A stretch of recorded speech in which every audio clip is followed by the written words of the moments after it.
आज आम डिस्कसन करिबा PF EPF employee provident fund act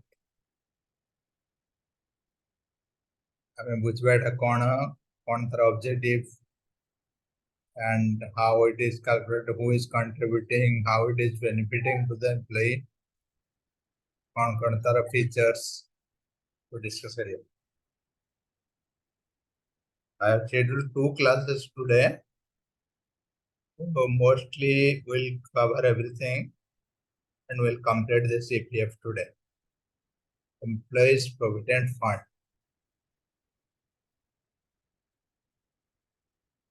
This slide says about meaning. The Employees Provident Fund 1952 is the beneficial legislation enacted for the betterment of the future of the industrial workers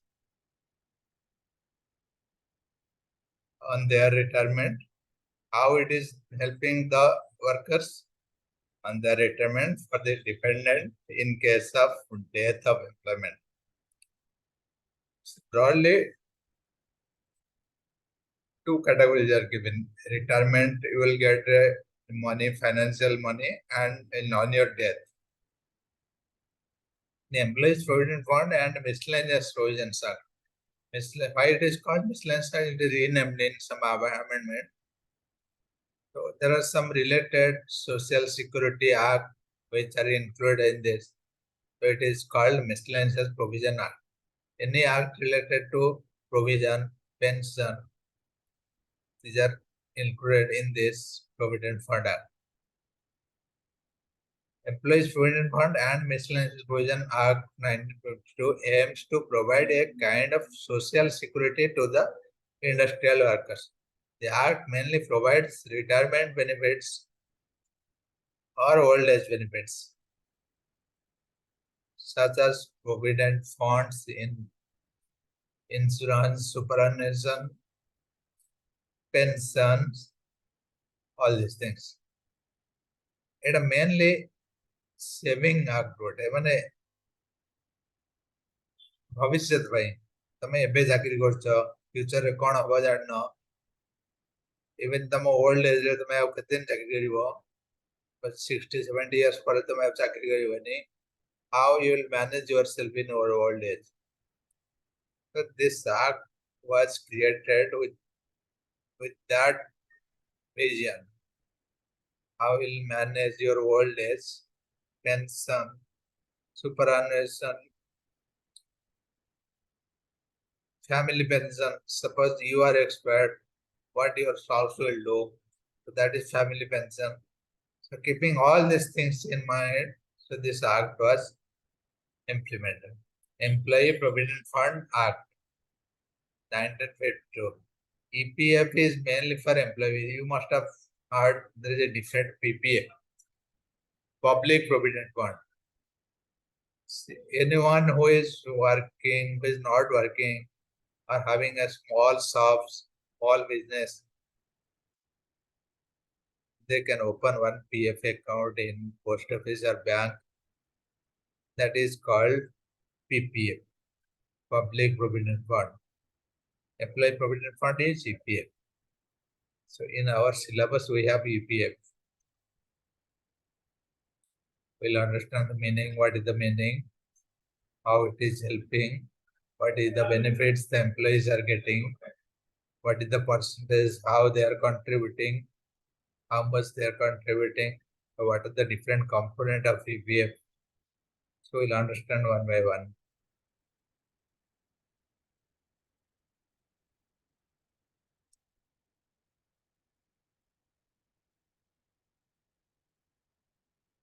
So this slide says the meaning of EPF. The next thing we'll go to understand the objective of EPF. Following are the objective which are kept in mind before the prolongation, means Employees Provident Fund, before the act is implemented, before anything came as law. And Miscellaneous Provision Act 1952. So as I said, there are multiple acts, there are other acts related to provision, PF, provision fund. So all these are included and called as miscellaneous provisions act. And the main objective is it is providing the security, social security to the industrial worker after the retirement in your old age. ତମେ ଦେଖିଥିବ ପିଲାବେଳେ ଆମେ ସବୁ ପଇସା ଗଳଉଥିଲେ ଗୋଟେ କୁମ୍ପିରେ ଏବଂ ଦରକାର ବେଳେ ସେଇଟାକୁ ଭାଙ୍ଗୁଥିଲେ. We are not sure when we have to break. ଆମେ କେତେବେଳେ ଭାଙ୍ଗିବା କେତେବେଳେ ଦରକାର ଆମେ କିଛି ଜାଣିନାହାନ୍ତି. ଆମେ ପଇସା ରଖି ଚାଲନ୍ତି, ସେଭ୍ କରି ଚାଲନ୍ତି. ନିହାତି ଦରକାର ହେଲେ ଦିନେ ତାକୁ ଭାଙ୍ଗନ୍ତି କିମ୍ବା ପୁରୀ ଗଲେ ଭାଙ୍ଗନ୍ତି. This is exactly the same way government has initiated provident fund. So without your knowledge from your salary, certain percentage, certain portion you have to keep as a saving. You in your salary you are keeping, an employer who is giving job to you, they are also keeping. So altogether, something is generated in the funds and it is stored on your name, on the name of employee. It, just like any saving account, any deposit account in bank or post office, some monies are. Only thing is, this money has a different provision, different security, different rate of interest. So first thing, it will provide the social security to the worker after retirement, mostly in old age.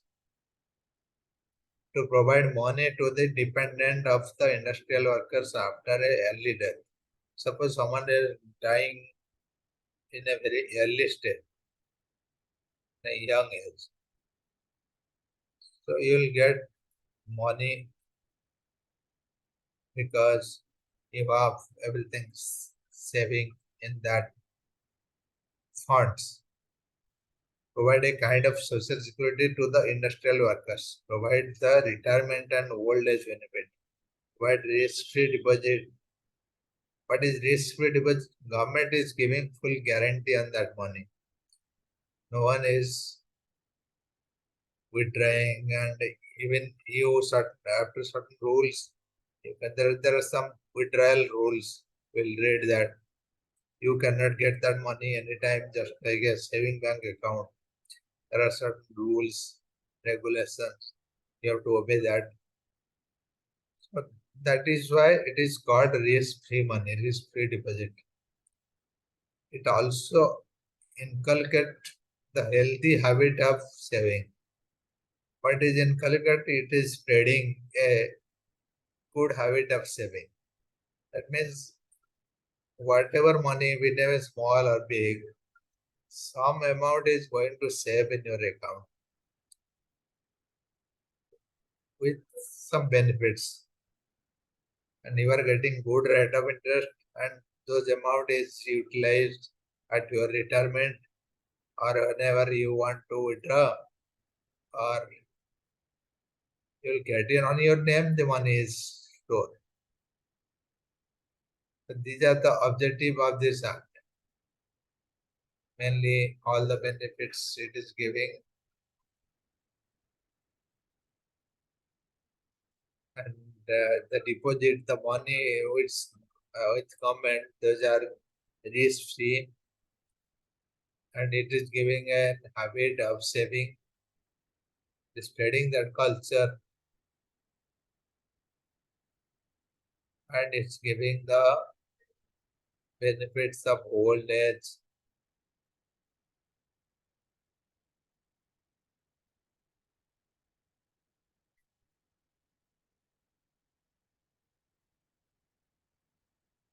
So you understood the objective.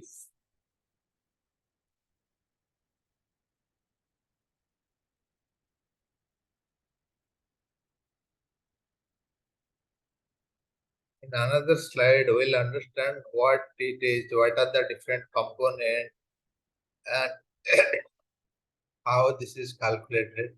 There are different highlights different rules. The next slide, see, there are 5 roles.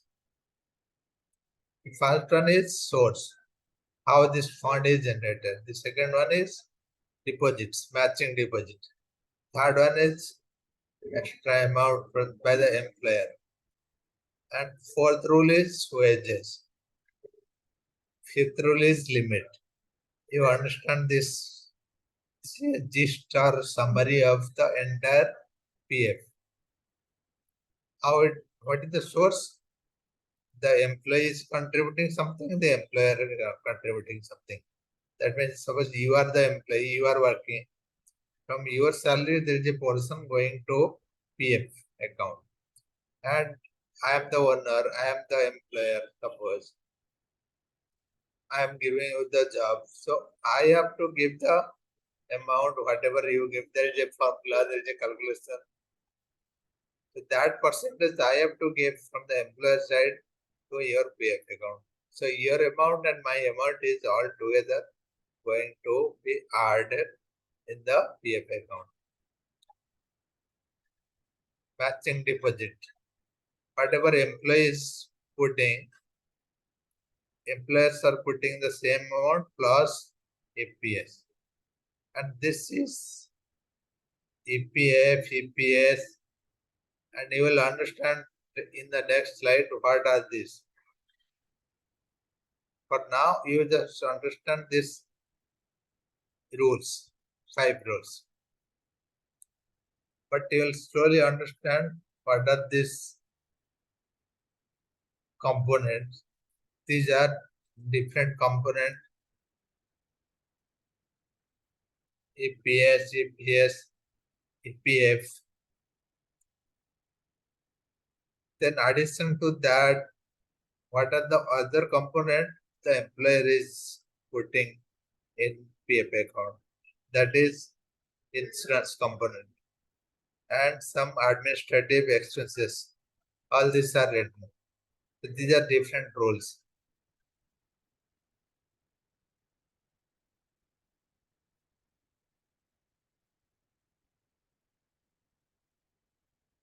What are the different components you will understand? First thing is Provident Fund, APF. This scheme guarantees the promotion of retirement saving. That means whatever saving, the main act is Provident Fund Act. So your money and your employer money is going to this act. Another thing we read about EPS. Employees Pension Scheme. That the money going to the pension fund.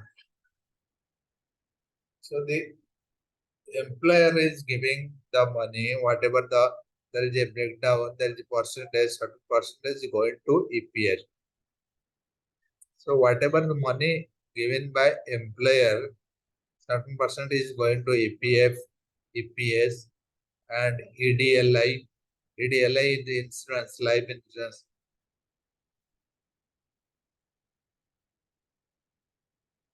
There is something linked in the PF account. For benefits, we are talking about all PF account. But within PF, there are different components. Pension scheme, insurance scheme. There are different, all this together is called PF. We are considering as PF.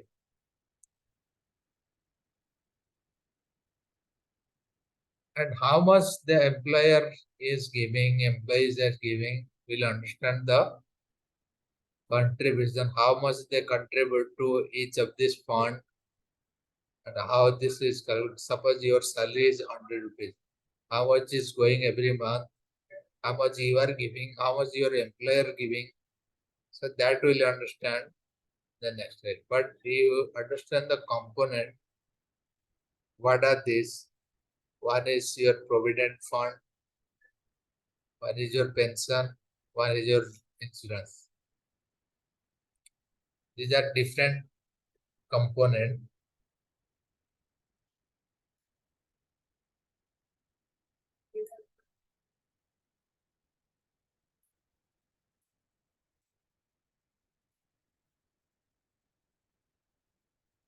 What I was telling, there are all these components given by the employee and employer. So employee is given 12% to EPF. Employer is giving 13.15%.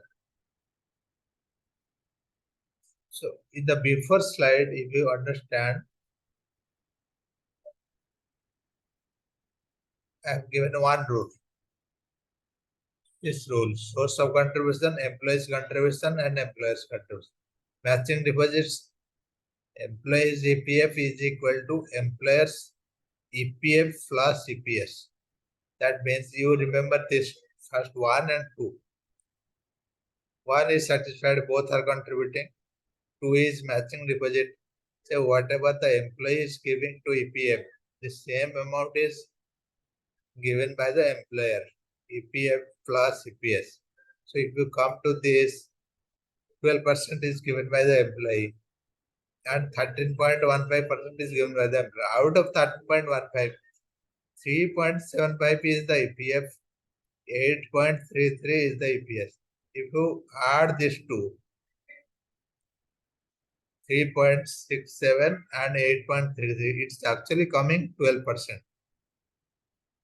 So that means whatever the employee is giving, employer is giving the same amount towards EPF and EPS.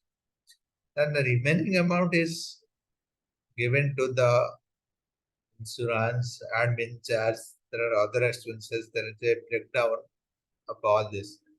Total 13.15%. Suppose you are getting 100 rupees salary. Your salary is 100 rupees. Your wage is 100 rupees. So 12% is given to the fund. So you will get 88 rupees.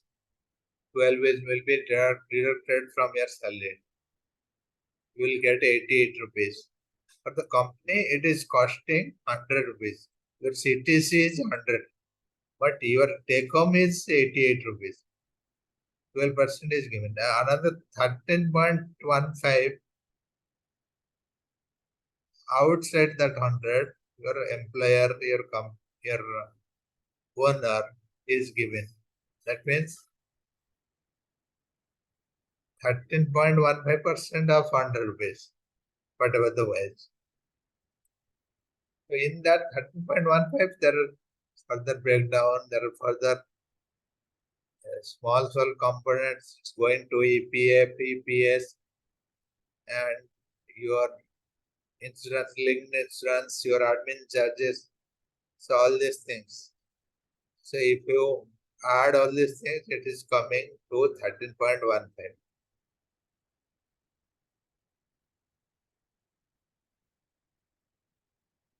The contribution can also vary in the case of women employee, the union budget in 1918-19. So union budget has decided a different rule for women. Women employees can make an EPF contribution of 8% and EPF contribution of 8% instead of 12%. For women employee, there is a different rule, different percentage, different calculation. It is given in the union budget of 2018-19. This privilege is only for the first 3 years of employment. The primary reason for this revision was the main reason why this was acted. This was changed in the to enable the women for a higher take-home pay. So women employees should get more money. So in place of 12%, if it is 8%, 4% they are saving. They are getting a take-home. So that take-home money is going to increase because of this change. That is one objective of this change. So women employee get more money. To encourage companies to hire more women to bridge the gap.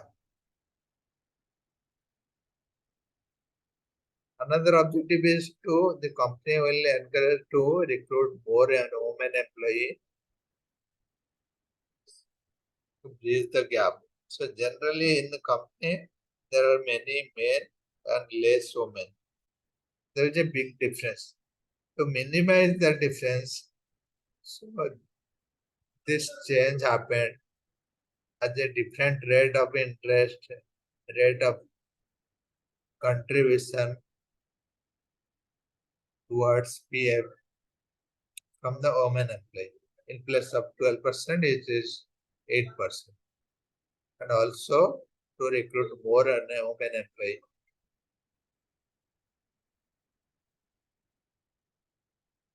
These are the main benefits what employee are getting.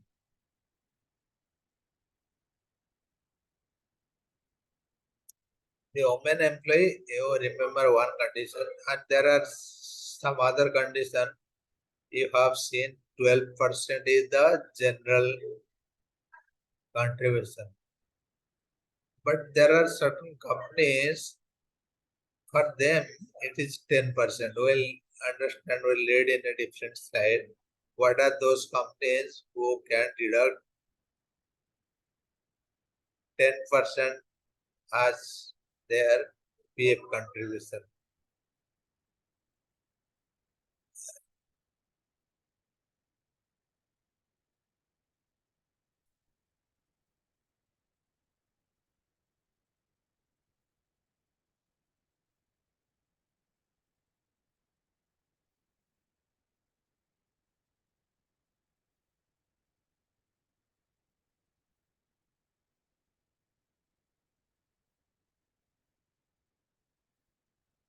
This calculation, this contribution is very important. How much the employee is contributing, how much the employer is contributing. Understand this, and what are the different components, where it is going, and whatever the employee is contributing 12% is similar, is same with the employer contribution towards provident fund and pension fund, EPF and EPS. Then the remaining is going to the insurance and admin charge. So this contribution is important. And for the women employee, there is a different rule which came into force from Union Budget 2018-19. In place of 12%, their contribution is 8%. The main objective is to increase their take-home salary and to reduce the gap between the women worker versus men worker.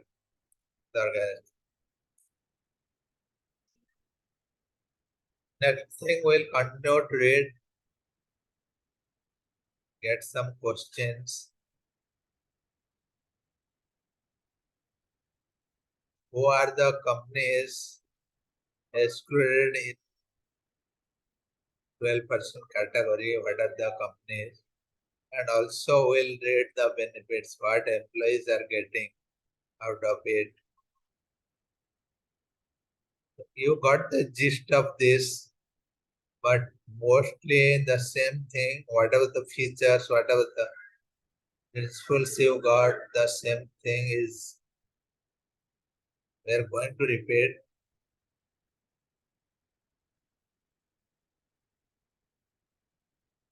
We'll read that. We'll take a 5 minutes break. Then we'll read the benefits and we'll understand the questions. And I have another class today We'll continue to discuss the same thing. This provident fund will try to complete today.